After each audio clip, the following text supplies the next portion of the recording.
Ishook with our good friends in Ishook Comics and our guest speaker, our guest that we want to interview, learn from him what he does, how he does it, and when he does it. Mr. Eric, I don't see your last name, Eric. I just, Esquivel. say it again. Esquivel. Am I Esquivel. pronouncing that right? Am I doing good? Yeah, that's pretty close. Yeah, it's Esquivel. Yeah. Okay. Esquivel. He sounds like Yeah, a the fake cartel Barack guy. as well. I don't know. All right, listen, guys. Here we have a great person here, Eric Esquivel, and he's very strong in what he does. We want to learn from him, educate ourselves. That's the whole point of all the podcasts I do, always. And Ben, do an introduction. First of all, how do you know Eric? What's going on? What's the deal here? Where are we at? I network with so many people that are creators in comics, and he has been going at it for a while. He's did a whole lot of stuff. Most recently, the things that I see popping up are what he's did for Tidal Wave, and it covers a lot of different celebrities and everything. The Mike Tyson thing. These covers look amazing, by the way. The Mike Tyson thing's huge. It's one of them. I think just jump into that before like going on into like the Taylor Swift or whoever that he's did. Even though they mentioned him in a newspaper in South China. For a quote about Taylor Swift and all that. So, worldwide recognition there. Did you watch the Tyson fight, man? You studied out Tyson and all this stuff. Did you watch the fight? I did. It was sad, man. Yeah, I spent months doing research for the book, and I was all ready to go. I had my Tyson T-shirt on. I was fired up, and then my girlfriend had to console me afterwards. It was pretty sad, but nothing can take away from the guy's. Right? Yeah. He's still going to have his whole history behind him. So, I'm happy he got paid. And I'm happy that I love that interview where he's talking about legacy. And he was like, we're all dust, man. It doesn't matter. Who cares? Exactly. Just give me money so I can support my family. Absolutely. Yeah. One second. Do you think the fight was rigged? I think it was rigged. I don't. I think his knee was hurt. I think he's an old man. Rigged. I think the knee brace was all an act to not lose his lose face. I think he was said, dude, you want your 22 million, make sure you lose, right? Like he could have like. I'm sorry. Go ahead. Well, you are driving, Eric. Yeah. No, it was a joke. It was a joke. Not to insult Eric. You there? I'm sorry, guys. The connection's wonky. I think Logan Paul's hacking the connection. Yeah, he probably doesn't want us to expose it, right? No, but you don't think it was rigged? Honestly, you think it was rigged? Yeah, it's very nice to be here. I appreciate it, Mr.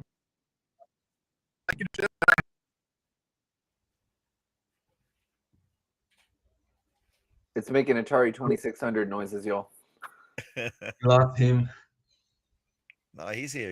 No, I think it's a weird thing, and I think that what Paul should do next, and I wrote it because he says anybody, anytime, any place, anywhere on Twitter. I said do a title fight because you've got people had said you need to fight a real boxer. I'm just going to talk while it's getting back with his signal.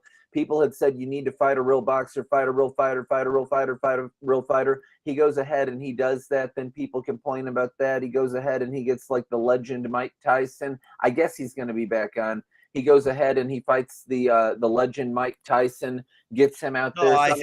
That's a huge thing. I'm like, fight a title fight where the title is on the line, and then people can't say that. Right, Eric is back. Ben, stop. Eric is back. Eric, what do you think? Was it rigged or not? Honest opinion, bro. Oh man. I think it was definitely like wrestling. The outcome was predetermined, right? I think. Right. Exactly. They're trying to push the new guy by having him defeat the old legend, right? So. Right. It's a way to kick someone's career off and make him seem kind of tougher than he is. And even if it wasn't rigged, I think it's like. Do you know why I say it was rigged? Did you see the small the clip where Tyson is like about to really hit him? And then he's running. He's like, "Oh, don't hit me!" Like, what are you doing? That wasn't part of the plan, right? And you could tell that Tyson was holding back, biting on his glove.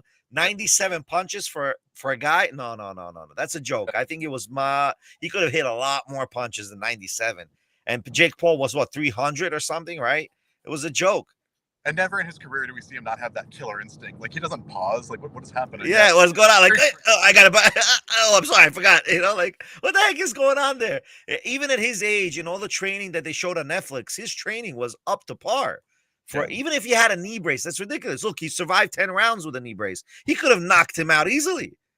What does the knee brace have to do with knocking the guy out? I agree. But we sound like election denialists. We're like, no, man, no. You know what's real? Well, two things have got more talk than the Tyson thing, and one was the good-looking ring girl that goes to the University of Alabama, but the other was that Puerto Rican woman that got headbutted 4 times by the Irish lady, even though you use like lady loosely because she's headbutting her 4 times. I mean, that was just plumb dirty. I couldn't understand a word she said. She sounded like a human bagpipe. What did you think of that fight? Yeah, their fight was more exciting to me. The gals really were the excitement of the night. The boys were sort of like dancing around each other. But yeah, it was interesting to be introduced to those 2 new fighters as well. I think it was great for everybody's career. Everybody made money, and now they're all household names, and that's cool. Yeah, I think Tyson deserved the money. I think he deserved it. Oh, I'm sorry. Go ahead. Yeah, I think he deserved the money after what Don King did to him, right? Like, come on. Like he got to get back on his feet. Yeah, he's had a hard life, and it's cool that he's able to kind of relax now and do his different like financial endeavors that aren't tied to getting punched in the face. That's cool. So tell us, what do you do in the comic industry? Like, what's your main role in Title? What is it called again? Title. You gotta teach me. I'm a new guy. Tidal Wave. Okay. Yeah, so I've been working in comics for I think about a little over 20 years. Like since I was a kid, when I was 16, I started off doing like shitty little Kinko's self-published comics, like little black and white pen and ink things, and moved up to doing licensed books. Every kind of 5 years, I'm like a different guy in the industry. So at first I was like licensed guy, where I would do like Adventure Time and Sonic the Hedgehog and Mega Man and that kind of stuff. And then from there, I got into doing like superhero stuff. So I wrote like a Superman Christmas story for DC Comics, and a Flash helping Puerto Rico after the hurricane story, and some of that stuff. And then I was like Mr. Vertigo horror guy for a minute. And then for the last few years, I've been writing about 1 book a week for Tidal Wave, which is really, really fun. They don't come out at that clip, like they come out a little bit after, like a little later, but I write about 1 book a week for Tidal Wave Comics, and they do biography comics. So the reason that's cool to me is because the comic industry and the fan base of comics sort of got a little bit crummy for a while. So I think it's important to grow it with new people and to get kids to read, and especially like people that are reluctant readers, like kind of like I was when I was a kid. I wasn't super into like reading the classics, but I would read any comic you put in front of me. So what Tidal Wave does is they create books based on people like Taylor Swift or Mike Tyson or BTS, and they create those books and get a lot of new readers, folks who never read a comic before in their life, and they bring them into this world, and it's sort of like a gateway drug. And I'm really happy to do that. A lot of fun. Not bad. Now, what's BTS referring to? It's a K-pop band. It's like the Backstreet Boys. Oh yeah. I know what you're talking about. Yeah, K-pop. Right. So basically, they're getting into what's trending in order to get people into the comic industry. Yeah, because most people don't go to comic stores, right? Most people shop at Amazon or at Walmart or at Target or at bookstores, and that's where these books are sold. And also, like, it was mentioned earlier that I was like mentioned in a Chinese newspaper and that kind of thing, and like we get a lot of press. I was in Billboard magazine and Rolling Stone and a lot of actual media. The comic book journalist scene is like 4 people who just want to make comics. Like every editor I had at DC was an ex-comic journalist who was just like wanted their reviews were just pitches to work in the industry. Like there's no such thing as comics journalism, but there is real journalism, right? So we can get out in that. And so that's been a lot of fun interacting with like actual real people and not just comic dorks or aspiring comic people. That's been really fun, even though that's what I am. But yeah, engaging with the real world, which there's a much larger audience there, and it's a lot more fun for me. And then I can kind of dip my toe back and forth. Like, I still this year wrote like a Zorro short story. That wasn't in comics, but I still engage with like superheroes and fandom, but I mostly do stuff for like pop culture, like the wider pop culture. Wow, that's not bad. That's awesome. Yeah. Do you do anything on the side? Do you do any freelancing at the end, or? Yeah. So I work for a bunch of different companies. Like mostly I've been doing prose stuff on the side. So did you guys ever read the Destroyer novels, the things that the Punisher is based on? No, I did not. There's over 160 of them. They were like men's adventure novels. It was like just it was what the Punisher was sort of like a joke about. It was like this guy called the Destroyer. So I got to write for that recently. My uncle used to love that. So I got to write that. And I got to write Zorro recently, and that was both for a company called Bold Venture Press. I read a lot of horror short stories for these companies all over the place, like Airship 27, and yeah, I do a lot of work, so I bounce all over the place. Even my tidal wave stuff is freelance. I just like tend to work with them the most. They're the most fun. Wow. But Riley, you got a question for Eric? Yeah, and how is your experience doing these comics with those celebrities, and if you think it's worth it to get those fans to the comic world? That's a really good question. Yeah, some of the celebrities are super into it and some of them aren't, and that's always been the fun thing. The people recently, like, the books have been doing really well, so now people want to get into it in an official capacity. So like recently, do you guys know the artist Greg Horn? He works for Marvel a lot on like Avengers and X-Men. He did yeah, he's cool. He did the covers for a Mel Gibson comic and also for the Catwoman, or for Halle Berry, and both those people wanted to get those comics at their tables for conventions. They don't have much to sign. They signed autographs of other people's stuff, but they wanted a thing to sell. So Halle Berry, I made a comic for her, and she signed a bunch. And they did some graded ones, some different variant covers, and then I did a comic for Mel Gibson that he can sign at conventions. And then I'm doing one for Hayden Christensen, Darth Vader from Star Wars. Wow. Oh, we just lost him. Yeah, he'll be back. Yeah, no, back. But that's lots of cool stuff. No, yeah, he had to pay the Uber. Yeah, it was a joke. On his Taylor Swift, they have a cover where she looks like Dazzler from Marvel, and there had been talk about maybe her playing Dazzler in a Marvel movie. I don't know if that's going to happen or not, but they said that she would be a good candidate to play Dazzler. I don't know if you're familiar with that character or not, Benny. No, I'm not. She's on the X-Men for a little bit. I remember Kiss coming. Oh, Eric is back. He's back. Hey. It's all good. It's all good. It's part of the fun of going live, right? It's like Eric, are you a Swiftie? Oh yeah, sure. Yeah, who isn't a Swiftie, right?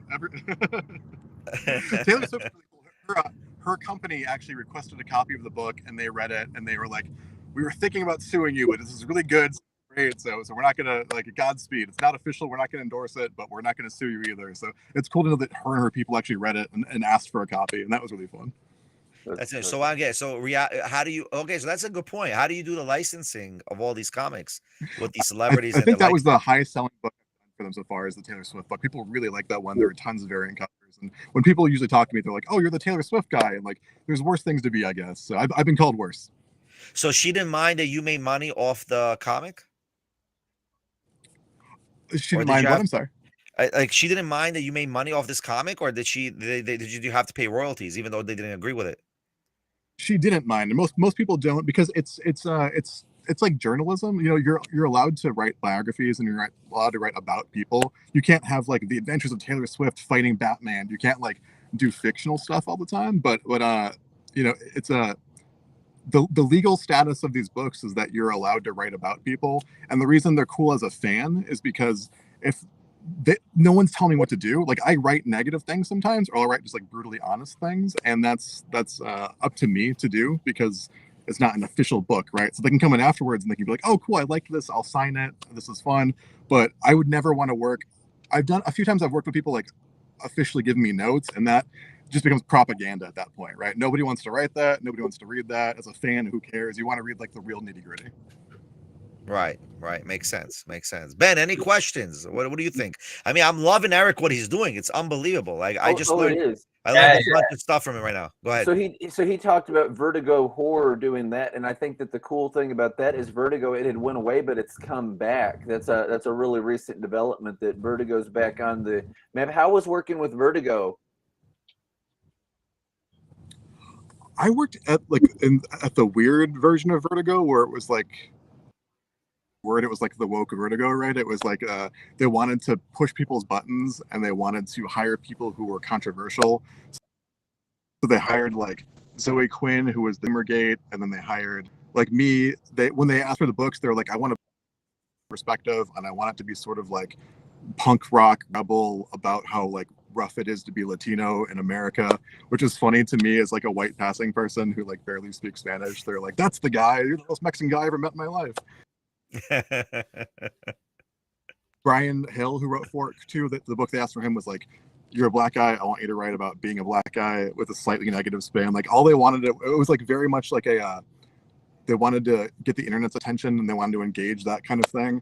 And God knows why. And the editor was fired afterwards. And they sunsetted Vertigo for a minute. They like canceled the brand and made a black label for a while until it came back. And like, you know, it was kind of fun to do. But then the audience that you get is people that are like either really pro the book before reading it because they're politics, or they're really negative against the book before even reading it. So it was a weird experience. Like I had a lot of fans that liked it, but I couldn't tell if they were genuine because it was people. And that's not as fun as like writing about like cowboys and vampires and astronauts and Taylor Swift. Like I got into comics to have fun, you know. Oh yeah, absolutely. That gets you into the YouTube infamy with the people that want to build their platform on a hill of discontentment. There's too much of that. Yeah. But how hard is it to meet deadlines? I mean, I know deadlines are probably a huge issue when it comes to comics, right? Like, how hard is it for you to get deadlines done or to reach those deadlines? And is there any leeway of deadlines, so to speak? Yeah, there's no leeway.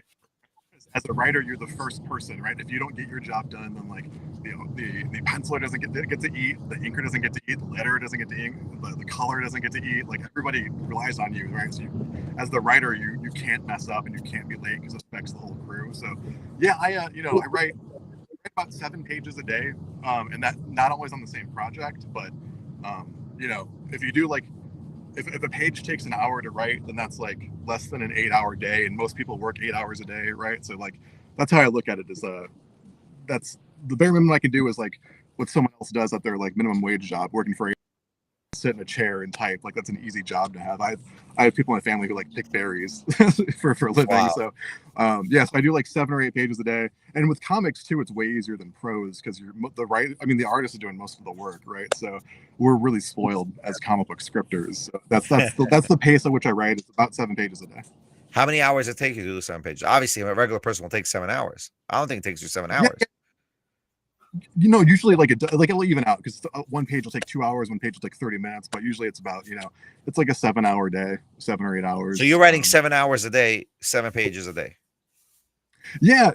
I'll break it up. I'll do the first 3 hours, and then I'll go like throw a kettlebell around, or I'll read something, or I'll go. Yeah, so you're not spoiled. I mean, you're spending Benny, 7 hours. You got to conceive what to write. You got to conceive what to write. You're not just writing something fast. No, that I get it, but no. But I just want to know that like people watching this need to know the importance of a writer in a comic. Like without the writer in the comic, you don't have a comic. That's just bottom line. Right. Yeah. And by the way, without writers, you don't have movies either. I mean, AI will not be able to conceive new ideas. Go ahead.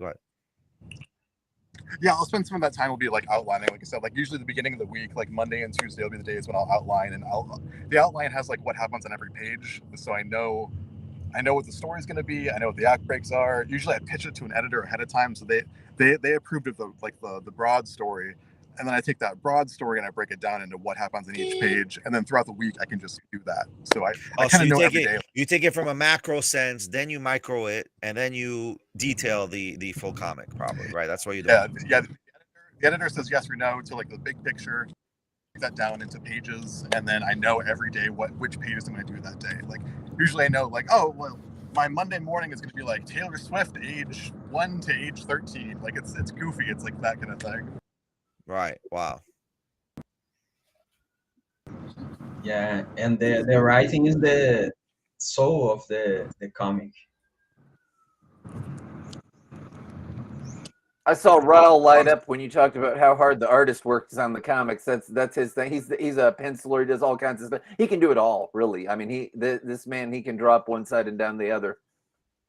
Yeah, you're all that matters, man. Like the artists have such a harder job. Like when I see comic book writers complaining about how hard it is to break in, I always laugh at them because like, of course it is. Like everybody has an idea for a comic, and also like the writing that you're doing, you're like 90% of the words that you write on the page, no one's ever going to see. They're just directions to an artist.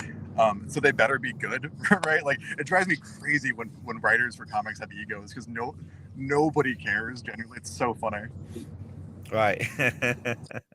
And if you can't write in any other medium and you're just writing in comics, like that's really goofy. Like if I only saw the name Blankenship on comics, I would think less of you, but I know that you do a lot of prose stuff and you've done Oh, a reviews lot. and like, Yeah. I've seen your work without an artist to hide behind, so I know you have what it takes. You know what I mean? So there's a lot of guys that they're too scared and they just want to put an artist in front of you because if it's good, then they can take credit for it, and if it's bad, they can be like, "That was Raul, man. I don't know what he's thinking." Novels, novellas, all that. The rough thing was when I wrote a church play because people butchered their lines. They left it. It made me nuts. Non-actors acting. Yeah. I wrote a luchador play for the National Hispanic Media Coalition, and I wrote about like a grandpa kind of like facing death, and death was in the form of a wrestler. And in my mind, you can do that because like in comics you can do anything, but in reality, an old man had to wrestle somebody and he blew his knee out. And it doesn't occur to me that in comics there's no budget. Actors can do whatever you want them to do. There's no reality. But for plays, yeah, you got the reality of those churchgoers giving your dialogue, and you're like, oh God, it should have been 2 pages shorter. Right? Let me ask you, in your experience, has comics grown more or less? Because I remember when I was a kid, bro, like X-Men comics and the cards were big in the 90s. Like, I don't know, are they still big? I mean, I'm not affiliated with that as much anymore, right? But are they still big, or is the growth higher than the 90s with digital, with e-publishing? I mean, people read in general a lot less, I feel like, and you can see it, comic stores dying at a rapid clip. I think like people like the ideas behind comics, which is why you're seeing them translated into medium. Like you're seeing, that's why people pretend writers are important, right? Because you can translate a writer's story to a TV or a movie, but the artist kind of gets screwed on that. But yeah, I think people aren't really reading comics as much because they're also about themselves, right? Like most comics, they're in a continuity that is like 70 years old or over 100 years old, and they're about other comics from 40 years ago. They're not about things that are relevant to daily life, and if they are, then they're like super saccharine and cheesy. Like that's why these celebrity comics, like people will actually give a shit and they'll jump in and they'll try it because like, oh, I like Taylor Swift, I like Stone Cold Steve Austin, I'll read about that, but they don't want chapter 9,000 of Gambit because they don't really know where in the life they are. Right, who's Gambit, right? I think comics are doing that. Like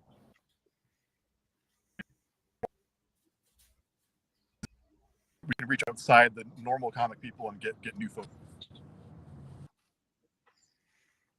I got it, but the question is I don't think that's more in the US. It's probably that way, but I think overseas it's very heavy.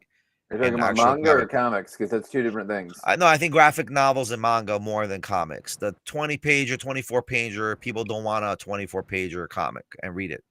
I think it's more the graphic novels, the manga, 40, 50 pages plus is what people are really looking at.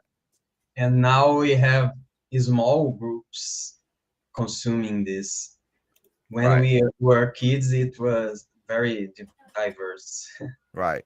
Now it's more concentrated. Right. Eric, you there? Came back on. It's froze. It'll clear up here. It'll clear up here in a minute and all that. He's a smart man to take an Uber in LA. I drove in LA before. It is rough. Yeah. I got flipped off more times than ever in my life. I just tried to take it positive and say everybody's telling me that I was number one. I think Eric is talking, but we can't hear him. Yeah. It's starting to get there.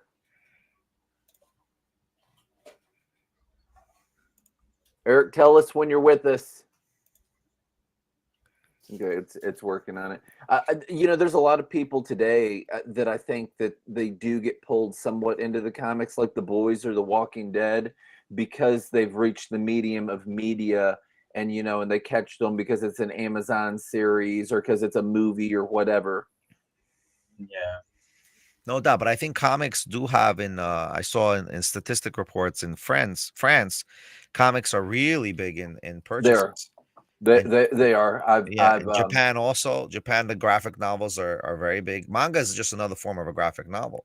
Yeah, and France and Belgium have a big thing with comics. We can see a lot of people buying comics during the artistiales, and they still buy. Right, that's true. They do buy. So when you look around the world, because I have for comic book stores and everything, You can if you didn't know that there were big cities there, they always tend to like gravitate towards cities. So just say here where I live, and I'm in East Tennessee. If you were to look at a map and look up comic book shops, there might be one over here and one over there and one over there, but then you'll have like 5 or 7 or 10 in Knoxville. And then you'll have a bunch that are around Chattanooga, and then you'll have a bunch that are in Nashville, because those are the big cities. There's one in Johnson City. Unfortunately, today I found out that one a few weeks ago in Clinton, Tennessee, had closed down. Whatever the issues were with that, it hurt. It breaks my heart, man. I talked to the guy. I'll tell you, but honestly, I think the problems with the comic books are very simple. It's like last week. Remember, I said that Barnes and Nobles has a revival, and the revival in Barnes and Nobles is huge. They're doing 66 stores nationally, rebuilding, reestablishing, but they're making Barnes and Nobles more of an experience. Not just I'm going to buy books. They're going to have book readings. They're doing a very different, style of Barnes. Because think about it, Barnes and Nobles is in a decline, but when you go to all the airports, do you know how many bookstores are in the airports worldwide? Like the bookstores in airports, they're not going bankrupt. They just went, well, one did, but they were bought out, but they're very successful. And listen, when I go to the plane, I read a book. I buy, National Geographic always. I buy a History Channel book. They should actually put comics in airports. So we were talking about kind of days gone by, because he had mentioned how he was in Vertigo in the state that was in, and then it went away for a while and it's come back. So in the 90s, and so I was a teenager in the 90s to give some. I was born in 81. So in the 90s, when Spawn and everything came out, comics were edgy and all, but they were also in Target. I didn't know Walmart then. They were in Myers. That's a store that's like up north.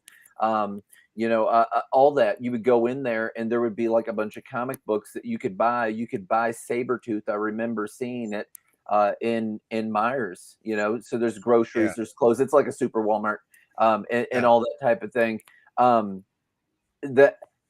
That's a whole different playing field. I was in Walmart yesterday in one of them, and I was back by the book area because I thought, let me check it out and see what's going on. And they did have a Deadpool manga. It was like Deadpool Samurai or something like that. And again, that's another animal. Them. They're what, right to left reading. The pages are that way. They're reversed from other books. And it's black and white and what have you inside. So it's got the whole like manga form, and there's size just to a certain size. But yeah, that was back there, and because it's manga and because it's Deadpool, who didn't used to be that popular of a character, the movies have made him popular. He also was in like several cartoons and what have you. Deadpool was not popular. Deadpool was not so popular as a character. I think Spawn was very popular, and then he just disappeared by the powers to be. There was a Spawn movie. I think the Spawn movie killed Spawn. You're okay. So, very promising, and then I know Spawn. Okay, so anyway, the thing with Spawn, they're working on King Spawn right now. Todd McFarlane Toys has never went down. It's always been a thing, but yes, it did feel more popular when it just came out when I was a kid. They had the HBO cartoon series. They had a movie that I thought was they've got Gunslinger Spawn, who's from the Old West. He's the weakest Spawn, but he comes into modern times. They've got King Spawn, and then they've got Spawn. I'm not an authority on every single book, but Spawn stuff's alive and well, but it's not up there like Batman or any of those things. Yeah. It would take a lot, but it's like the granddaddy of Image Comics. It's the biggest comic that Image has ever had. They've of course had like the Max and Savage Dragon and whatnot, but yes, Spawn is Image's big deal. It's its baby and everything. Now McFarlane is more toys. He had a brilliant vision. He really did. Todd McFarlane, and there was a lot of unfortunate stuff that went on at Marvel Comics, but they made a fortune off of his stuff, and they were going in there because of certain artists, and he sold like over 1 million, like Spider-Man. And he said, I didn't even get a plaque. My dad worked in a factory, didn't get a plaque, didn't get a bonus. And he felt like he was taken for granted. And he hauled a bunch of people out of there, went down to DC, did the same thing, and they started Image Comics. And the thing about them is that all of their names equated to cells, every single one of those people. And so Image blew up. But this was also the 1990s when you could get comics and media play and whatever. So I mean, it was a different era. And again, they were at the absolute top of their game when that happened. So it was different. It was weird. So we have a new guest, Mr. Bobby Nash. Bobby, Eric was just here, and he's got like an Uber going around LA, and he just popped out. So your timing is impeccable. Now, Bobby has written prose. He writes comics, all kinds of things. He does a lot of like secret agency noir type stuff going on. I kill a lot of people. I like killing people. Do you know who else I'm under the impression kills a lot of people? Because I saw the trailer for it, Spider-Man Noir, that movie, or it's a series coming out on Amazon. Do you know anything about him? Have you ever checked him out? I was researching him today. I read one of the my brother had one of the first trades, and I read it. I'm also very excited. I don't have one close, but the guy who drew the first Spider-Man Noir, Dennis Calero, did the covers for the first Snow books that I wrote, which is awesome. Yes. Wow. But no, Bobby, before you continue, Bobby, just a quick commercial. Do not forget to sponsor our fundraise for Super Black here on Indiegogo. QR code right here, guys. We'll drop the link in our YouTube. Go ahead. I'm sorry, Bobby. It's okay. Well, I apologize for being late. I need a manager, really, because I booked 2 things at one time. So I just left a library event where I was doing something like this to a room full of kids sitting in the library. Oh, wow. Which is pretty cool. And so we talked about writing comics, and so that was fun. So thank you guys. I'm glad, by the way, Bobby's saying that, because I said that Barnes & Nobles is opening 66 new locations. I don't know why I'm promoting Barnes & Nobles, but I think they're trying to make Barnes & Nobles more of like a library experience where you have book signings and so on and so forth. I think that's where the whole revolution and the revival of Barnes & Nobles is coming out. Side point. I've noticed in the last few years, especially since the quarantine of a few years ago, more stuff like this, video podcasts, video panels have happened. But now that once that was over, and those are still going on, but I've noticed more places that used to shun signings and things like that. Like libraries, it used to be really hard to get libraries to invite people in. And now they're doing it. And now they're doing, not only are they doing like, hey, come meet this author, we're going to do a whole convention. And so you go in and there's 20, 30 writers selling books, doing panels, just like a regular convention. And so I think in terms of Barnes & Noble, I think they're seeing that and going, hey, we're missing out on we're missing out on an opportunity to bring people into stores. And so, and there's a lot of them, but like it used to be that there was a indie author day at the library, but every library did it the same day. It's ridiculous. Why? And so I think they realized exactly it's ridiculous. So now it's split up all throughout the year. So I'm in at least one library a month talking to different groups. And because of things like StreamYard and Zoom and things like that, I am doing events at libraries in California, Ohio, and it's great. It's a wonderful opportunity to get out there. And I'm glad that those places where books live. Oh, by the way, I'm excited that you're saying that, because I think that's what we need in the country, a revival of kids and young adults reading again. I'm like, you cannot learn out of text messages on your phone. It's ridiculous. And I get invited a lot because of the comics connection. I write in comics.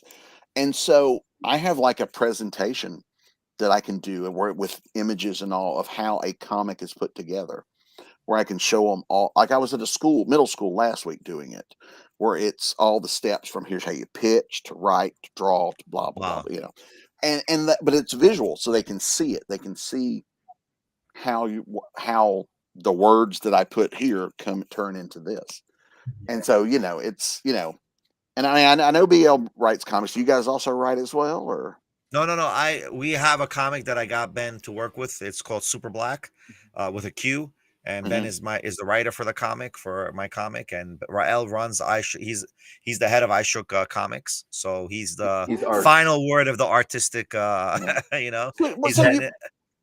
guys know what I'm saying. Yeah, you see how because as a writer, one of the coolest things for me is seeing the artwork come in. Because yeah. in my head, when I wrote it, I have an idea of what it's going to look like, but it never looks like that. But it's almost like it's our version of the excitement of when you buy the comic and open it up Yes. for the first time. We're seeing that artwork come in and seeing it start to come to life. Oh And yeah, as I love it. I love it just yeah, like you. I'm in awe when it comes. Like, wow, it was more than I expected. If it goes more than I expected, I'm like, that's it. It's yeah, awesome. Right? Like we've accomplished. Right. But Bobby, what thrills my heart, just like you said, like this comic Super Black that was worked on, and there have been a few other instances when you have something pictured in your head and it comes out better, and it's like I didn't think of it like that. They actually improved what I was doing. oh yeah, they've added. There's a detail there that just a background detail that I hadn't thought of. But man, that's great. Or something you can touch on later. Or this is going to sound weird from writers, but sometimes the artist will draw it in a way you're like, you know what, I can lose this dialogue because the right. art is making that point. I Right. don't need to say it, which is weird because we love our words, but at the end of the day, with comics, it's that teamwork.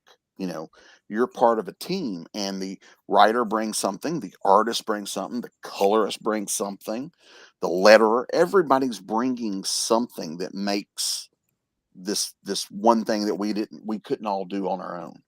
Scotty I Young love that. Scotty Young recently, he did this series, Ain't No Grave. And of course, I love Mhm. that because I love Westerns anyway.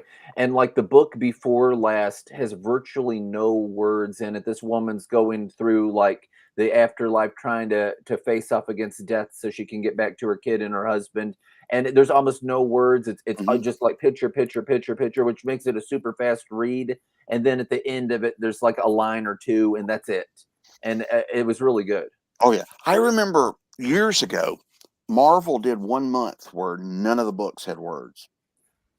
Some worked better than others, but there were some really interesting storytelling choices of what kind of story you can tell.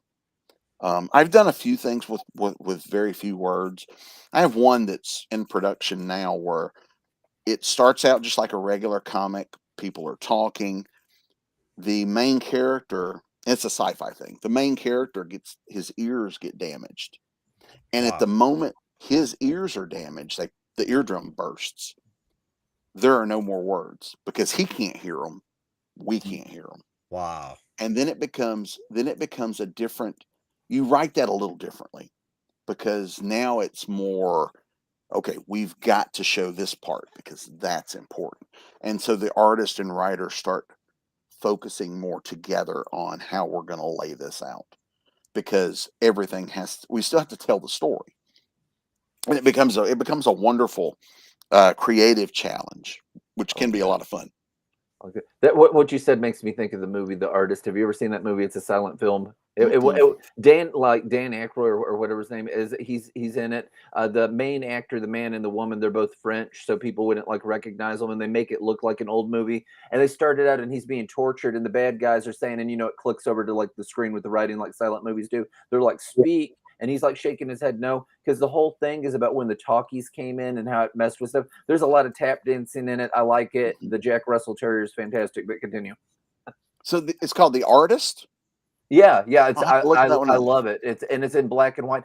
I like black and white movies, and my wife's like, "Is this in black and white?" So I'm going to be all about Spider-Man Noir. I love Peter Lorre stuff. I watched The Eyes Without a Face recently, and it was great. It's a French film.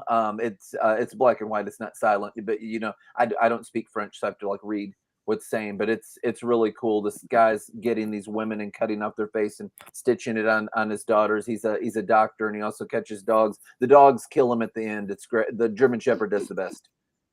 Yeah, now you is Nicolas Cage playing Yes, Spider-Man Noir? yeah, and he Because I did the know voice in others. because he voiced him in the cartoon. Yeah, so I was curious about that because Watch the So okay, trailer so on YouTube. It's amazing. they're making a movie Spider-Man Noir. Mhm. Yeah, It's a series on Amazon Prime. Okay, series. Okay, Yes, and the it looks awesome. It What's looks like it? So Sin City or how did something. Amazon get the rights to a Marvel project? Well, they probably they would have got that from Sony. Okay, so yeah, Sony has if it's a rights Spider-Man to property. Superman. Yeah. Yeah, To they Spider-Man, have all to the Spider-Man. Spider-Man rights. Yeah. So, like, because Marvel had to make a deal to get Spider-Man in the Marvel movies. That's why you haven't seen the Spidey villains in the Marvel movies, because Sony still has that license. Yeah, because And they so made Spider-Man Craven Noir, and all that. yeah. Yeah, Wow. they did Craven, and they did the what's the vampire's name? Oh, Morbius. Yeah, they Yes. did a few. And Carnage. yeah, Man. I've not loved a lot of the Sony stuff. Some have been good. I haven't seen Madam Web. I've not. I heard like nobody I knew who saw it said anything good about it. So I'm like, I'm good. I've not heard anything. They have certain women in it that people would watch it just because they think they're hot. Yeah. Yeah, but I can watch their other movies that are much more enjoyable. Yeah. But yeah, it's I like the concept of Spider-Man Noir. I think a series might be work better than a movie for that. I think the series are doing better than the actual Yeah. movies with what I'm seeing, like the results. Mhm. Not every series, but I think majority of the series, that are coming out of Marvel are performing better. I mean, the Yeah. stats just show their performance much better. Even DC. I mean, Yeah, well, the Penguin. DC conquered the series. That's why Yeah. Marvel's coming in with the series. So the DCs were doing their series while Marvel was doing the MCU right movies, and then they saw the success with the series more than the movies, because the movie comes out once, it's over. Yeah. You have the series, it's constant, so you have constant review and fan base on a series. I think you can also tell a different type of story with a series, like you mentioned the Penguin. The Penguin, if we'd have condensed that into a 2-hour movie, would not have been as good as an 8-episode television series, because we would have lost all the nuance. We would have lost all the character moments in favor of the action. And I think not every story needs to be a movie. Like, I'm a huge Fantastic Four fan, and I would have much preferred to see the Fantastic Four as a series than a movie. Yeah, because I think they would work better as a series. That's just me. But yeah, like WandaVision would not have probably worked as well as a movie.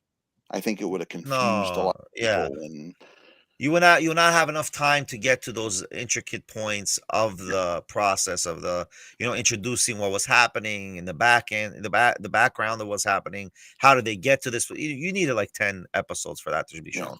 I mean, but I think but Joker was successful. And as a movie. Yeah, but like I said, and it worked there because they were focused on this thing. Right. So yeah, I'm not saying not all of them can't. Like some of the movies are great, and some things work better for movies. If you're going to do, you're going to do Spider-Man. Spider-Man, I think, works better as a movie because there's big action sequences, and seeing Spider-Man swing through the city, that needs to be on a big screen. You need that spectacle. Right. Plus, Spider-Man. Now, Noir Spider-Man doesn't really. He's got the powers essentially, and the webbing's organic, but he doesn't do like the most of the Spider-Man. He just kind of runs and kicks off walls and runs around a lot. So he handles himself in a different way. And he has a pistol and doesn't care to shoot somebody. Mm-hmm. Yeah. So and I think you can just for certain characters, people don't know them. As a comic fan, I'm like, oh my God, Wanda and Vision are getting a show. People who have never heard of Scarlet Witch and the Vision are like, who? Right. And so you're having to explain, now. Right. So basically, you're reintroducing the characters to society. People are forgetting, like I always tell people, okay, we did a podcast, right? We had, let's say, X amount of watchers live, right? Live is always hard, but to me, is like everyone can watch our podcast later. Just because don't expect that just because you did a podcast, that's it. Everybody saw it. No, some see it, but there's millions of more that can see what you said tomorrow. So that's the beauty of podcasting. So what's happening? That people still rave about Daredevil. I was gonna say about that. They say that was like the greatest superhero series that there was. It was. My wife said, "Is this what Daredevil's like? Not like the movie?" I'm like, the movie was garbage. Well, that's a great example because you've got a movie and a TV show to compare. Right. And they were able to get more into the character of Daredevil in a season of the show, whereas in the movie they only touch on little bits. Yeah. Because Only- it's more, 3 seasons even, and Kingpin was amazing. yeah. But they were able to build on that, because in the Daredevil movie, you know, oh, Kingpin's the bad guy. Great. He does this, they fight, it's over. In the Yeah. show, we're able to see him grow and become this Right.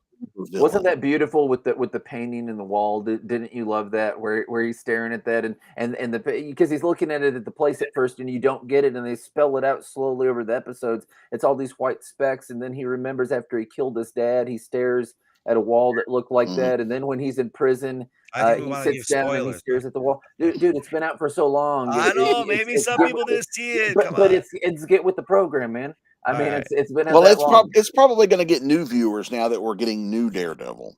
I Oh, suspect. yeah, the born new Daredevil's again. coming They're out. coming out Right, with it. Yeah. Yeah. Yeah, but the Daredevil, a lot of these, see, the thing is, a lot of these shows or ideas of stories, right, also develop a personality.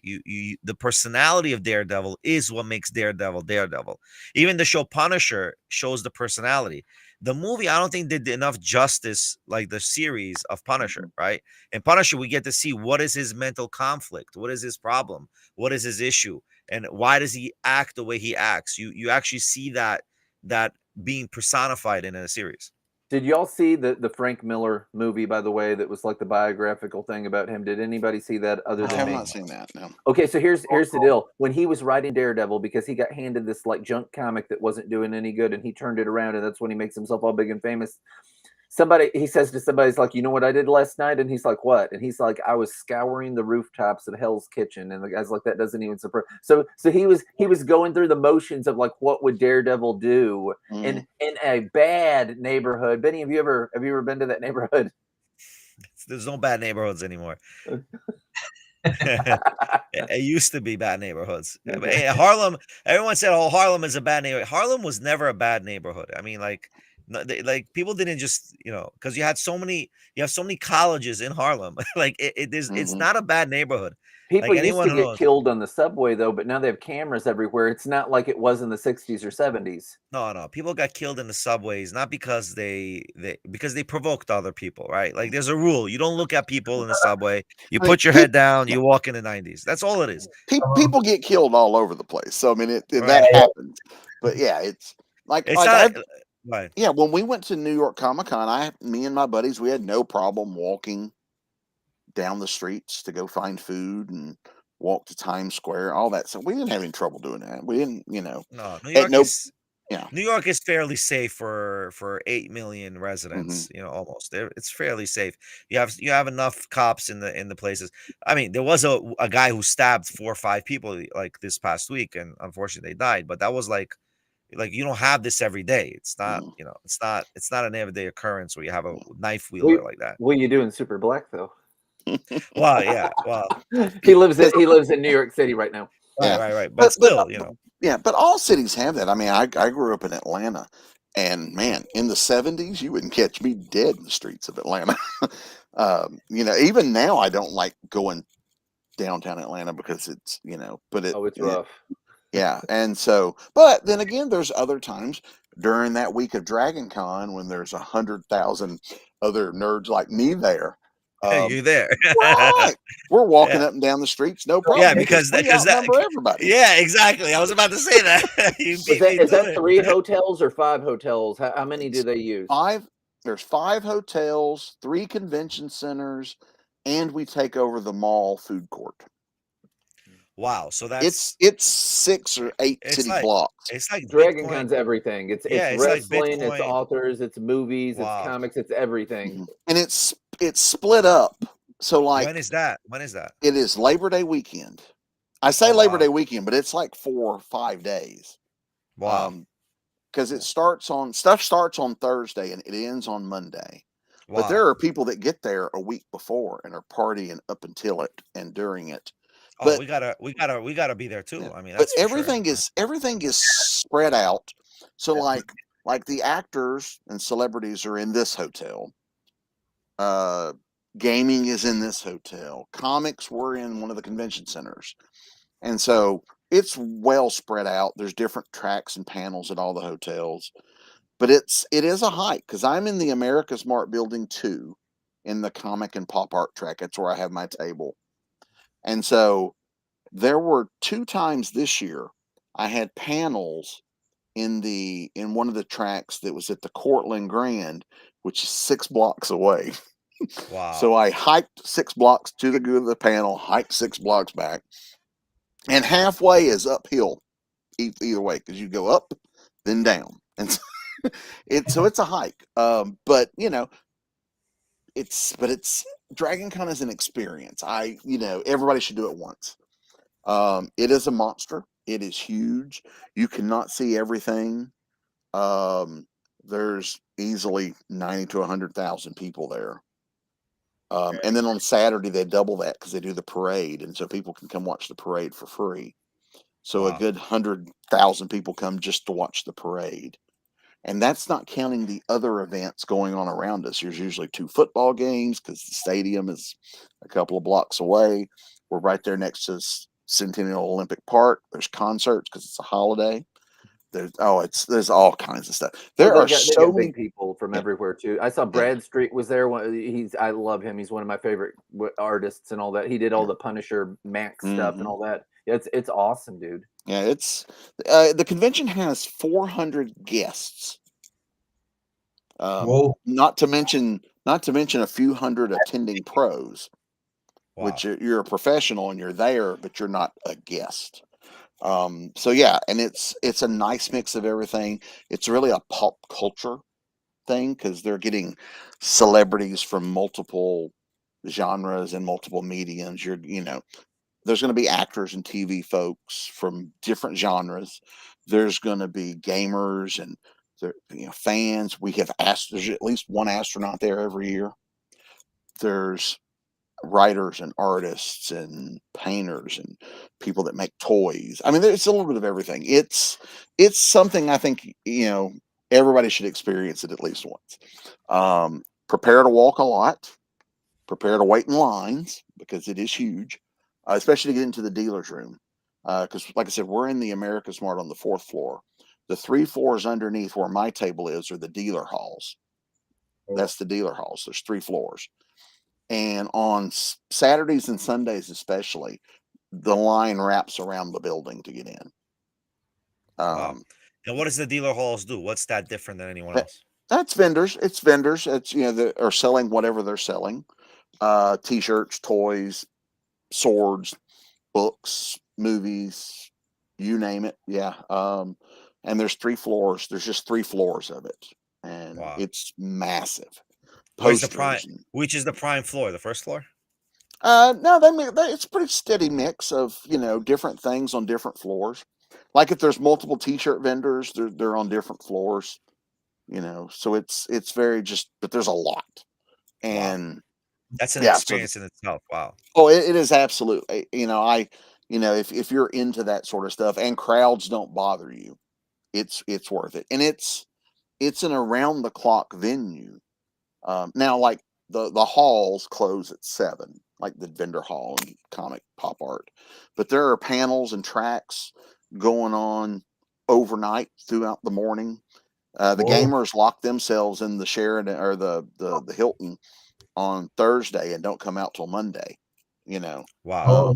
Yeah, there's stuff going on. It's around the clock. I've been on panels at midnight and then had to do another one at 9 in the morning. They're fun. Wow. There's the people watching. Yeah, because people, especially a lot of great costumes, but there's a lot of just people walking from hotel to hotel and taking photos and hanging out and meeting people. And because it is so big and all this, like a lot of shows you do, when it's over, the celebrities leave. And that is not the case at DragonCon. You'll be walking around the lobby at night taking pictures and bump into one of the guests who's there taking pictures because it's just so cool. Yeah, wow. It is an experience. I highly recommend it. Definitely. Buy your tickets early. It's not cheap. Well, we want to be a vendor there, not just tickets. Yeah. Yeah. Well, yeah. Apply. Actually, they just opened applications for next year. So Yeah, I'm gonna hit it. I'm gonna hit it. DragonCon.org, I think. The DragonCon's enormous. It is. It is an experience. We might go, Benny. Well, I might go, Raul. That's for sure. I'm just kidding, Raul. But it is. Yeah. It is. Daniel's like down the road from there. He's not that far at Daniel all. lives there. Daniel's gonna. For sure Daniel come. Baldwin. He's part of our staff. He lives out that way. Yeah, it is. It is the biggest show I do each year. It's the most profitable show I do every year as a writer. Of course, it also costs more. So, to stay in Atlanta. Yeah, for a week. That show is a heavy show. That's like. Yeah. That's not so simple. I mean, I think that's close to. How's that bigger than Comic-Con? Is that bigger than San Diego Comic-Con or less? No, San Diego's bigger. But whereas San Diego, I mean, they're different kinds of shows. San Diego gets more people. New York Comic-Con gets more people, but they're more of, and this is not to disparage it, but they're more like trade shows. Everything's in one building. It's open from this hour to this hour, and then when it's done, everybody goes their separate ways, and tomorrow we come back and it's open at these hours. DragonCon starts on Thursday and ends on Monday. Wow. It's just stuff going on. So, and it's more spread out. So there's a lot of stuff that's not official happening too, because it's so spread out, and it's fan run. Whereas New York and San Diego and others, they're run by a corporation. DragonCon is run by volunteers. The people that work for DragonCon full time is 2. Whoa. Everything else is done by volunteers. Wow. And that's more grassroots level. So people that do it and are working it and are running tracks and doing all that stuff, they do it because they love it. That's the main thing. And so there's a lot of that. Things are done for fun, especially when you get down to the track levels where, sorry, this has turned into a DragonCon commercial. Sorry about that. No, hey, they'll love it. I mean, but yeah. the tracks, they have tracks for different things. There's the Sci-Fi Classics, American Classics track, which looks at TV shows 10 years and older. I've done panels on Sequest that had 300 people showed up to hear me talk about Sequest. You talking about the show Sequest or they did a fan panel, and it was me and one other person. We went in and we talked about Sequest as fans to a room with like 300 people in it. I remember watching Sequest when I was a kid. It was such an awesome show. I don't know why. And then we're on, I do, there's comic panels, book panels. And so, we're sitting there, me and other authors, and we're talking to, a fairly large room with a few hundred people about writing this or writing that. And it's fun. And it's more like a lot of times when you go to San Diego, Hall H, it's a commercial for that company. Marvel's got an hour. It's a commercial, and there's nothing wrong with that, but that's not what DragonCon does. DragonCon is all fan focused. So more passion. Yeah. And so we don't get like the big comic publishers don't come anymore like they used to. Marvel and DC and all those companies used to come and set up, and they don't. We're just not there, But they have people. But they have people from it, because I mean, I've seen that they have like some big editors and different individuals. Yeah, but usually they're coming they're not being sent by Marvel. They're coming because they're a guest, and so so it's like that. So everything's more of a fan focus. So even when you're doing, and so they bring in a lot of older actors, and so they'll have big, like one year we had David Warner and Malcolm McDowell. So they were doing a Time After Time panel, where they answered questions for an hour. They also get new stuff. Like they usually get some like Strange New Worlds was there a lot this year. People from those casts of new shows. There's always Firefly people there every year. The year that the movie came out, the whole cast was there that weekend. Because the convention was right before the movie opened, and so we got to, it was the first time I think they had done a show where they were all together that wasn't San Diego. And so it's just really cool. So they get a nice mix of current pop culture things, but then they'll bring in old people. I met Mickey Rooney at DragonCon, you know. Yeah, so it's fun. It's my favorite show of the year. And I don't get paid for any of that. Sorry. It's all good. It's all good. What's the latest project you have, Mr. Nash? What's the latest project that came out? I just wrote. Just came out last week. I got to write a Remo Williams story. I don't know if you has ever seen the movie. Remo Williams was it was called The Destroyer. It was a line of books from like the 60s through the 90s or early 2000s. Eric was talking about those when he was on, and he said that The Punisher is based on The Destroyer. Yes, that is very true.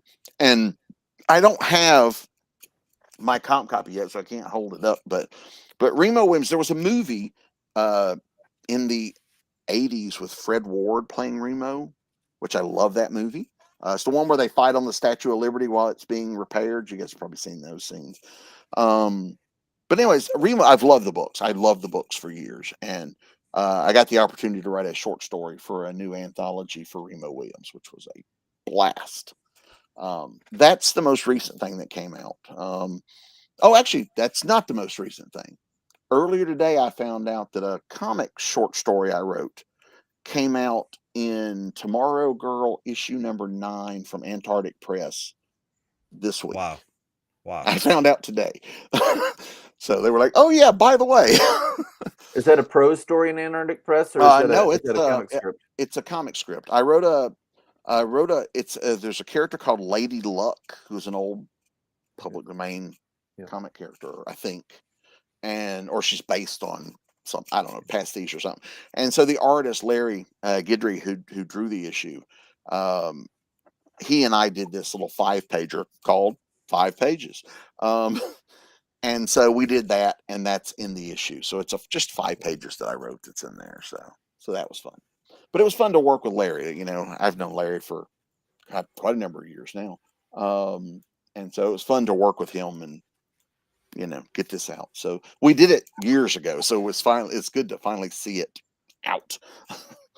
So wow. I was at a shop out here in Tennessee where I was doing a signing, Mountaintop Comics out in Cookeville, and they had an Antarctic Press section, and I thought that was awesome. You know, because I follow all these people on LinkedIn, and I don't see like an Antarctic section a lot, but they had a bunch of them at Mountaintop Comics in Cookeville, Tennessee, for any Antarctic Press people that are listening. A whole bunch of them side by side by side.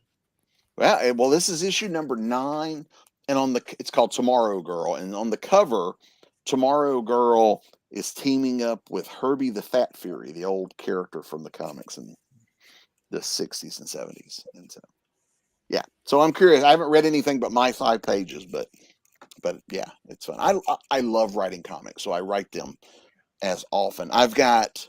How long does it take for you to write a comic? We know Ben is very fast. How fast are you? Is there a competition? I can knock out a 22-page issue script. I can knock that out in a day or two. You know. Wow. If I'm not doing anything else. Ben, he's faster than you, Ben. Yeah. Well, yeah. I mean, it depends on the day and on what you're doing. What I tend to do, because he's saying Ben is faster than you, is I go to work and I work full time, and then I take like 2 hours and I write like how many ever pages, and then I have at it. And for the record, Benny, when I was doing that other thing that we talked about, where you were saying how extraordinary I was, I did 10 pages a day. That's what I did. But when I'm not doing them while I'm at work, you know that I'm thinking about them and processing them in my head, because you do the same type of thing. Sometimes you need that time in between so you know what you're going to write when you sit down. Oh, yeah, just the physically typing it part. But I juggle. I mean, I'm juggling. Like right now, if I look at my laptop here, I have 1, 2, 3, 4. I have 6 open projects I'm working on. So I bounce between them. Wow. So yeah, so it a lot of it depends on what's due, what day, whatever I feel like I'm in the mood for that day. Because everything's with deadlines, and I work for multiple publishers, so there's deadlines for everything. Plus, you're over here working on this, and then edits come in. So you got to stop, go work on edits, get that done, go back to work on this. How do you meet your deadlines? How do you schedule your time for deadlines? I keep a file. I have a file, a spreadsheet that's this is the name of the project, who it's for, the size of it, and when it's due. And with comics and audio scripts and screenplays, we count by the pages. So if I've got to write a 22-page comic, I 22 pages. Everything we do, prose, novels, short stories, it's all by the word. Yep. So that's how we track things. So then I'll keep track of how many words I need to do. 40,000 words, man. And when you almost get it done, and it's like, I got to see how many, you've got this stress. Yeah. Because I'm always gonna, like, I'm stressing I'm never gonna reach that word count. And then as I get closer, I sail right past it. And then it's like, okay, now I got to go cut some stuff. But I keep track of all that, and I know what I can get done in a day, in my average work day. And so I know, okay, these are due. That's this much work. That I need to make sure I do this much a day. If it gets tight, then I do extra, like instead of, like I'll come back at night, like at 1 a.m. Like last night, I couldn't sleep. So I got back up and worked till like 5 this morning and got like 2 days worth of work done in one day. So, have you ever did a book? Now I've had 2 that I've ever did like this. Have you ever had a book where you didn't care if it was a novella or a novel? It was just going to be whichever it was supposed to be, and then there wasn't the stress of that. Have you ever did that? No. Usually I know, because I cannot. There's something in my brain. I cannot work on something if I don't know it's for something.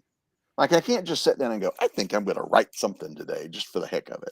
No, I mean, you're going to write it, and it's going to be a novella or a novel, but it doesn't matter which. You've never did that. Because if you're working for a publisher, that's the stuff before you've written word one. Yes, they come in and go, we want a novel, we want a novella, we want a short story. They tell you that up front. It's going to be this big, so that going in.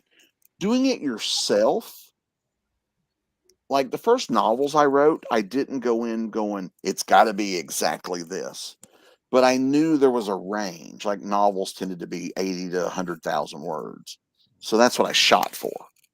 And I got somewhere closer to the 100 range, but so I didn't have a specific number, just a range. And then when I do the stuff myself, like with the novellas generally tend to be around 30,000 words. But because I'm publishing those, if I do need to go over, I can. Like the one I just finished went over by 3,000 words, but it's cool. We needed it. And so what I do there, because I'm doing those myself, to keep the cost the same. I'll make a little less profit on that one per sale, but I don't want to up the price, for one book. Like if they're $9, oh, this one's 12, $9, that's a good way to anger my audience. I don't want to do that. So, I generally have an idea if there's a range. So. Not bad. But how long does it take for when you finish a project in writing, for it to come out? Like you said, like you did something for like years for them to come out. Sometimes, I mean, it depends on if I'm doing it. It's usually pretty quick. Although, like I'm doing edits on Deadly Deals now, which is a full-length novel, like 100,000 words. The second draft is taking me a little while because I'm doing it around other projects. But the moment it's done, it'll be on sale within a day or two. Wow. Do you hate writing forwards or like the the stuff before the book like I do? Do you hate that part? I don't hate it. I don't. It's not my favorite part. I mean, I don't like the stuff I do myself. I very rarely write forwards, but what I do, and I started doing this because one of the earliest publishers I worked for used to have us write essays that would go at the end of the book about the story we had written. Really? And I kind of like that. So A actually, with the stuff, postscript, yeah. yeah. So with the stuff I do now, so like if I'm doing the new Snow novel, at the end of it, I'll put an essay in there that talks about writing. It's only a couple pages. It's not huge. So I enjoy that. So I don't really do a lot. Usually the front just has all the copyright and all that stuff. And then I usually do a dedication. This is dedicated to this person for this reason. Then we go right into the story. And at the end, there's a bit of, because a lot of times, this was fun. Oh yeah, this part really happened. I stole this from the news, right? Do you do an epigraph ever?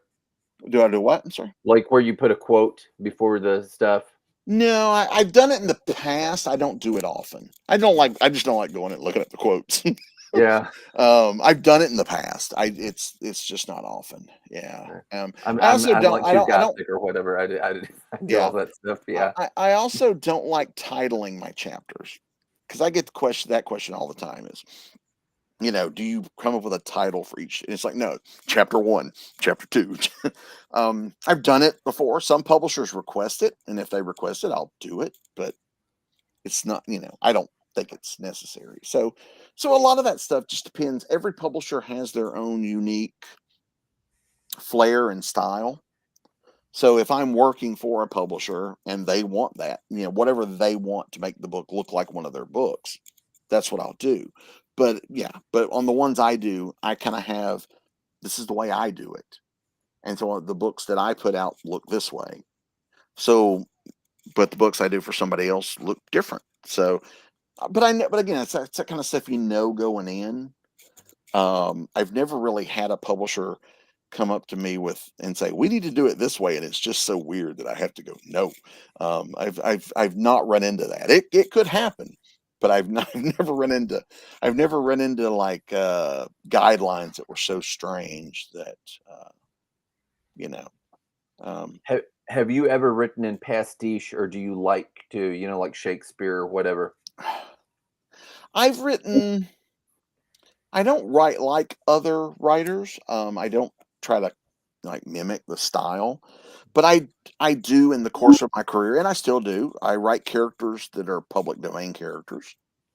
Certainly Domino Lady. I didn't create her. I don't own her. I've written her more than anybody else alive, I believe. But I know at the end of the day, I don't own her.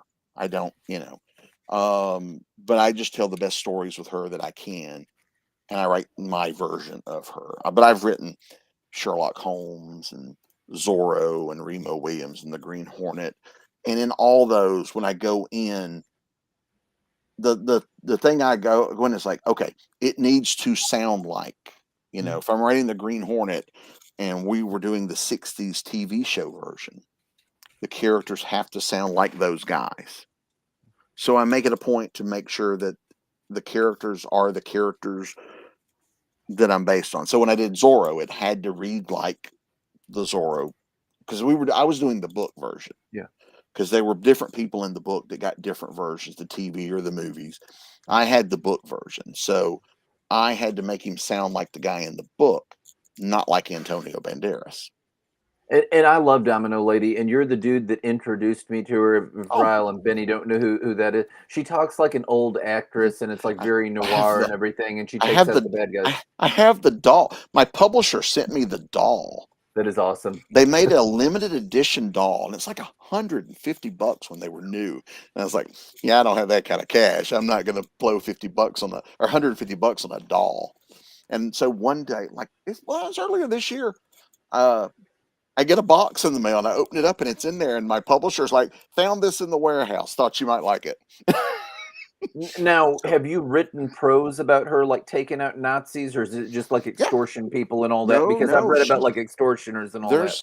There is a book it's done. I've written it. It hasn't come out yet. I've seen the covers, and right now there is an illustrator doing full page illustrations to go inside the book, but it's a novel. And it's a team up of several characters. But yes, when we meet Domino Lady, she is chasing down a Nazi saboteur. That never gets old. Yeah. Well, Domino Lady takes place, for those who don't know, Domino Lady appeared in the 1936 in Pulp magazine. She appeared in 6 short stories and then disappeared. She was written under the house name, so no one knows who actually wrote those. But they Wow. were very, they were, her main thing was dealing with, corrupt businessmen, crooked politicians, that kind of thing. And so, but what made her stand out was she was an adult book because she liked to have sex. Now, if you read them, they're pretty tame by today's standards, but that was her thing. So I always tell people, imagine if the femme fatale from a noir movie turned out to be the hero. That's Domino Lady. She uses everything she's got, but more importantly, she outsmarts her villains. And so she tends to find out what's going on. She writes them letters telling them, I know what you did, and here's what I'm going to do to you because you did it. And they're on guard. They know she's coming. And then she outsmarts them. She uses that against them. And she's not afraid to sleep with people to get things done. And but she's wonderfully detective-like, and she usually, so she outsmarts them, gets the goods on them. She also robs them blind, which is how she supports her fancy life habits. And then so she does that. But so we've built on those 6 originals, and so she still fights a lot of crooked businessmen and corrupt politicians and blah blah blah. But we've also had her fight some people with some powers or gimmicks. She's Batman in a slit skirt. It's but yeah, so we've written her long enough now. We're probably up to 1939. And so now we are getting into the era where there is a war going on. And so we've not shied away from that, where she's had to deal with Nazi sympathizers or spies or things like that. So interesting. You're talking about public domain heroes, right? Mhm. So I see Wonder Woman is one of the public domain heroes, and also Daredevil. No, So how no, was it that they're technically no. Well, it's one of those, and Ben and I have had this conversation about Zorro. The original stories are in public domain, which means you can retell or reprint the original stories. The characters are trademarked, which means you can't do new stuff with them because someone still owns the trademark. Just like where Steamboat Willie hit public domain earlier this year. Was it this year or late last year? Whatever it was. People are like, oh, I can write Mickey Mouse. And I'm like, no. You can do Steamboat Willie. You cannot use the words Mickey or Mouse anywhere. You can only do Steamboat Willie. Yeah, well, I mean, in Image Comics, I think that they really pushed it immediately out the gate. I don't know if anything's been said or done. I'm not sure if y'all are aware. He appeared in a Savage Dragon, and Mickey Mouse was kind of like filthy talking, and a Savage Dragon's wife says he's ruined my entire childhood. Yeah. And so that's what they did. But yeah, like you said, and I thought, let me be careful, because I did a comic that did, okay. Indie thing, kids like it, it's totally kid friendly, but I did not use the names Mickey or Minnie. There's actually 3 different Mickey Mouse comics that fall under the public domain, and they're all that black and white image. They all look the same. But yeah, I didn't use those names because they don't exist at that point in time. Exactly. Yeah. And so it's like with Zorro, the original Zorro stories are public domain. You could re-release them. You could adapt them and retell them. But if you do anything new, then Disney's lawyers are going to pounce on you. Right, but you don't have to call him Zorro. Well, that's true too. But yeah, I mean, people do pastiches a lot. If it's so similar, though, it's too similar. No, I don't think it's the problem. The problem is the name. You can only you can't trademark you can't trademark the image of the character, but the name you're trademarking. He cuts the Z into people. Yeah, because that's what they call a pastiche, and you can do that. People do. There are versions of people doing Sherlock. Like Sherlock Holmes is public domain. Anybody can write Sherlock Holmes, because they never trademarked Sherlock Holmes. But there are people that do pastiches. One of the ones I hear a lot in terms of this needs to be our world Superman. So you're not doing Superman, but you're doing a Superman-like character. It's Domino weird Lady because was James Gunn and Brightburn, and they almost had right, problems, and now he's running DC right, completely. But yeah, that was a bad Superman. right. Yeah, but he couldn't call it Superman. He could do a Superman-like story. So you could do a Zorro-like thing. There's just certain things that you can't do because then it's clear to them. Like if you're doing a character that's Zorro like and his name is, I don't know, El Fuego, and he's doing all the same stuff, but if he's carving Z's into people, You're that over. would get you. Yeah. So So he'll it's carve E's. right. So it's those things you have to watch out for when you're doing a pastiche. I mean, Right. most people are going to get it. They're going to know what you're doing, but legally you're on, so I mean like with Domino Lady, I write Domino Lady for Moonstone because Domino Lady is public domain. We can use her. Other people, I think there's 4 different publishers right now doing Domino Lady stuff. So she's out there, and their stuff and my stuff do diverge a little. Like because I've written her so many times, parts of it have become my version. Like there was one guy a few years ago decided that he was going to do some Domino Lady fan fiction because he was a fan, and he went and started writing them. Now he wasn't selling them, so it wasn't a big deal. But I had to tell him one day, I'm like, look, you're writing characters. She's public domain, but all these characters that I created for her to interact with are not. So if you're not selling this, I don't care. But if you start selling it, then my publisher is going to have something to say. Because yes, she's public domain, but I've created all these characters around her, and other writers have created characters around her. That's like when it becomes especially difficult when you're writing things that have been around a while, like Sherlock Holmes or Dracula. And Popeye. Right, because audiences go, okay, so Dracula is public domain, the original novels. You can write that Dracula. But there have been things that have been added to the Dracula mythos in movies and TV shows.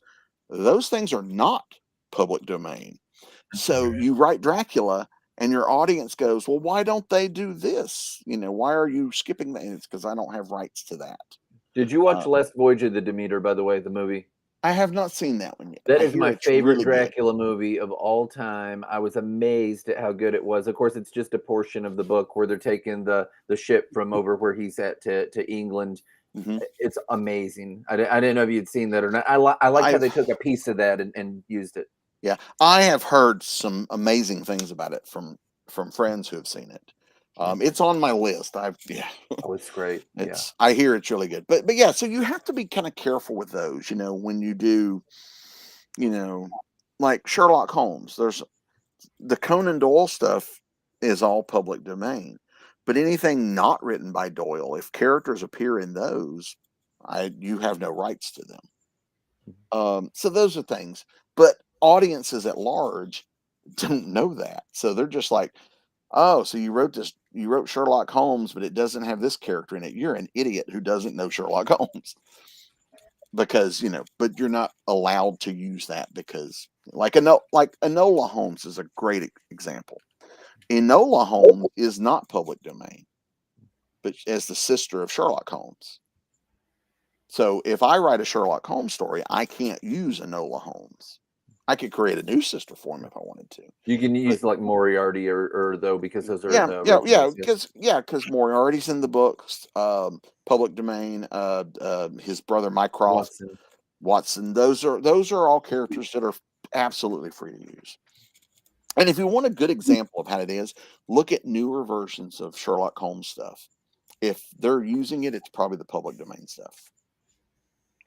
Lestrade and that kind of stuff. So ultimately, you can create your own universe with the character, but not obviously buy into someone else's universe. Like if you like that person that you had that you mentioned to, he should have created his own characters. He just copped out and took the easy route by taking your characters.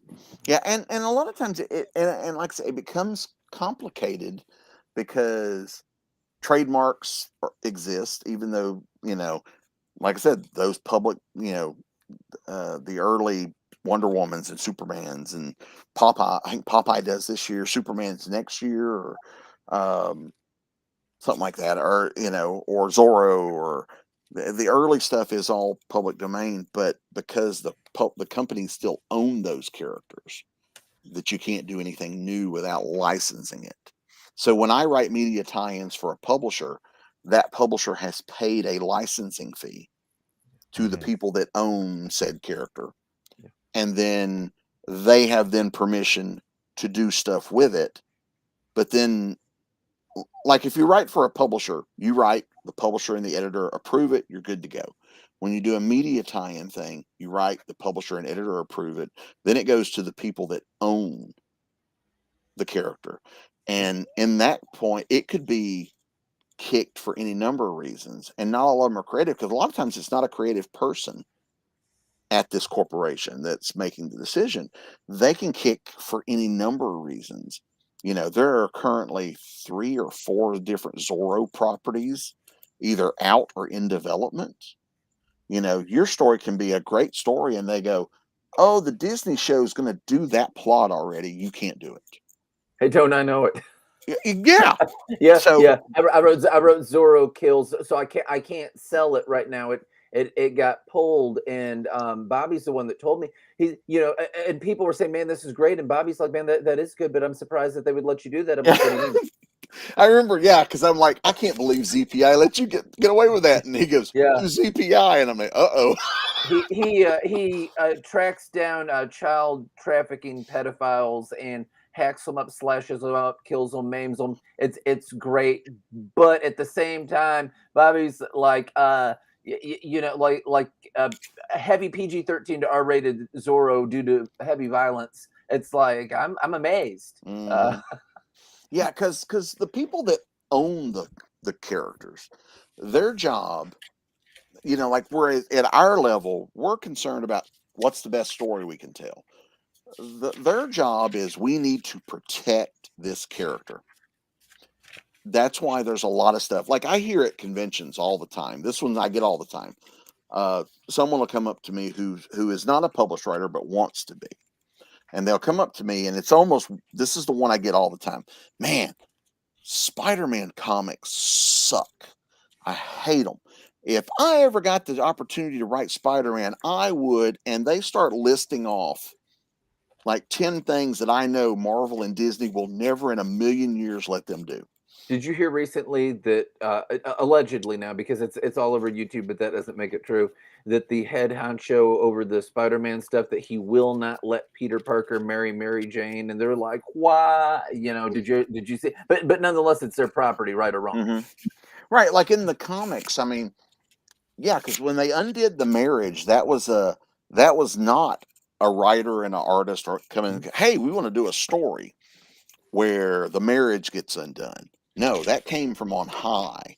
Someone in corporate said, Spider-Man married does not track as well as Spider-Man dating. We want Spider-Man to be able to get out and date. And so they go, because this is a pretty contrived story of how they magically undo the marriage, which also brings back dead characters that they wish they hadn't killed off, and all these other things. The child that they would have had in that nightmare situation, that this kid that he keeps seeing is like, I'm the kid that you would have had with Mary Jane if you didn't ruin your marriage to save your elderly Aunt May, who is like another year. Yeah. So a lot of those decisions are business decisions. Spider-Man makes billions. That's with a B every year. Spider-Man makes billions of dollars for Marvel and Disney every year. They are not going to take the chance of screwing that up. So their job is to protect Spider-Man. Yes, there are great Spider-Man ideas and plots out there that will never see the light of day, because they would fundamentally change or ruin the character. Or if they did, it would be a what if. They would just sell it up, because they do that. Multiverse, what if? And so, and media tie-in stuff's the same way. I've been doing it long enough now that I can go, okay, I got to pitch a Zorro. We'll just stay with Zorro. I got to pitch a Zorro story.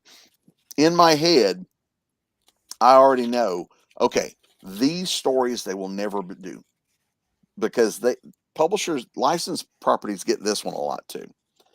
Because we did one where Sean Taylor and I created a PI character called Rick Ruby. It was the Ruby Files was the book, and we opened it up to other writers, the publisher did, to pitch ideas.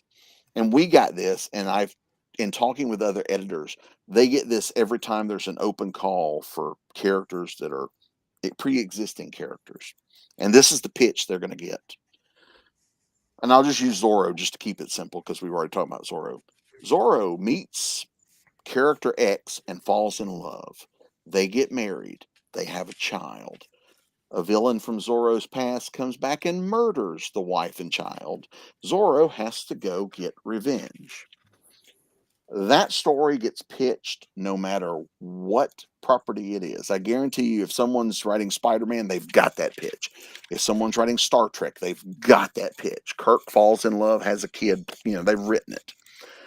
The reason that pitch is never going to get approved is because that suddenly adds, to use Doctor Who parlance, a fixed moment in time. Everything about that character then suddenly is either after the murder or before the murder, before the child or after the child. Your life changes. That's a life-changing moment. If they're going to do something like that, they're not going to just take it as a pitch from somebody. That means somebody at the corporate level has come up, we need to do this. They then hire the writer they think is the best one to do that, and come to them and go, we would like you to kill, we need a story where this happens. It's not going to happen in an anthology where they're just doing open pitches. Don't pitch that, So I've done it long enough. I know what I can pitch, and I know what I can't. And so I don't go in and try to pitch. I'm not changing the world. Did you believe Superman was dead when they killed him with Doomsday? Yeah, because at that point in time, I was naive enough to believe that he was. It's like, well, they've killed Superman, because it was a huge thing. I got the watch, the pen. Mm-hmm. You remember all that at J.C. Penney? That's when comics were at J.C. Penney, Benny. And people who didn't read comics were snapping those up, thinking, "My God, I'm going to put my kids through college." And no, you're not. And one, he'll be back in 6 months. Yeah, it's the same kind of thing. But the comics are worth money today, no? Not really. They printed so many of them. That has to do with the numbers. Yeah, they printed so many that they're worth, because they printed, if they'd have just printed the black bagged ones and stopped, yes. But then they did a second print in a white bag. Then they did a third print with a lenticular cover, and then the Walking Dead, like their first comic, because I saw this on what's that place in Vegas where they take things and they go into the shop. Pawn Stars. Yeah, Pawn Stars, and so they brought in. It's a certain color of cover, very specific, that they only did a few of, and that's what makes something worth a lot. The rarity of it. Yeah. So when there's a war, and it's like, we got to get rid of all this paper because of the war, and yada yada yada. So there's like 1 or 2 or 10 or whatever the comic. They shoot up in price like crazy. But if you get like a gajillion, it's Yeah. And because they made so many, and people were buying 10 and 20 at a time, you go into all these people's houses and they've got 10 and 20 copies. So if you take one into a store and try to sell it, you might get 50 cents for it. It's not become that collectible. Do you hear the talk about like comic shops now and like creators? So what they'll do is they'll have like the cover for, so let's say Benny was going out through Diamond, and what they'll do is like Ryle will do a cover for a comic, and that'll be the A cover. But then for the B variant cover, you have to order 10 of Ryle's covers of it, and then you get this incentive cover that's a little bit fancier or something like that. So then there's less of those, and they'll have or they've got a bigger name to do this limited. There's also stores can have covers made just for their store. Scotty Young does that. He's got an absolute Batman, Superman, and Wonder Woman that's his thing, and you can only get them on his website. Right. I have a friend that does that. He has a store that every time there's one of those covers available, the store hires my friend to draw a cover that you can only get in that store. And I think you have to. I think they're like it's 500. I think is the number of those. But those become a little bit limited because, if you're not in that store or they're not selling them online, you're not going to get them. So they do a lot of that because there are collectors who want to be completists to get all that stuff. Some people are happy to just buy the comic, read the comic, and they're good. But some people want everything. Some people like having the choice, of what cover they get. So there's and those are all business decisions. They're not necessarily born out of creativity. They're born out of business, and it works. And and people seem to like them. So I mean, it's great. It's offering the audience something that they want.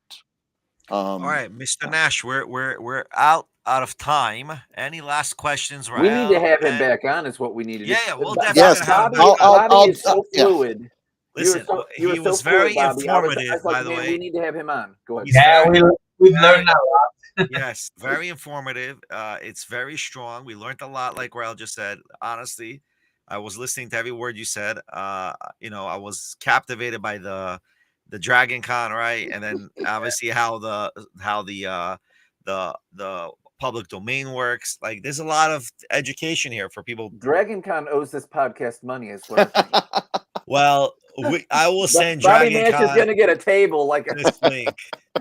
Maybe you can give us like kind of help us out, get us a better deal on a vendor. DragonCon.org. Yeah. All right. Anyway, it's all in there. So, Mr. Nash and Eric, who dropped out at 7, we appreciate their time. And everybody who wants to learn more about comics, come to our Ishook YouTube page and our Twitter page, which is more specifically not Twitter page, our Twitch page, which is specifically dedicated for comics. So everybody, just be real, be cool, and don't forget to support Bobby Nash and his projects, and also Super Black in our fundraising in what's it called? I'm not going to cover Bobby's face, but the Super Black in the corner over there, as you see over here, the corner, the Indiegogo support. $5, $3, $5, $10. It's all good, man. We're just trying to build more teams. It's good stuff, and it's paid for. It's zero risk. That's just helping us down the road ahead. So it's not one of these things where you give and you're going to wait a year. You're not going to get it. You're going to get it. It's almost printed. I mean, it's good stuff. I think it'll be ready next week. Print on demand by KDP with our comic graphic novel. So that it's like securing your pre-order. Exactly. You'll be one of the first to get it. Bobby's at BobbyNash.com. It is. Yes, BobbyNash.com. That's where you can find me. I'm all over social media and stuff too. So yeah, come say hello. Awesome. Much love. We respect. And next time we're going to get Bobby's information and everything. We're going to blow it up, but we will put it on the YouTube channel and on the Twitch channel in the description. We appreciate everybody here at Ishook. And Bobby's a new member of Ishook's team and family. Thank you. And God bless Bobby. Anything you need, I got you covered through Ben. Whatever you need, brother. We need Super Black to meet Domino Lady, and we need Bobby to write it. There you go. Yeah, we can do that. We can do that. We can make that happen. Definitely. I like that. Well, thanks so much for having me, guys. Again, I'm sorry I had to be a little late, but thank you so much. No, awesome. Awesome to you and Eric. And also, Eric, we're going to drop down his links as well. Everybody, be safe, be prosperous. And like I say, live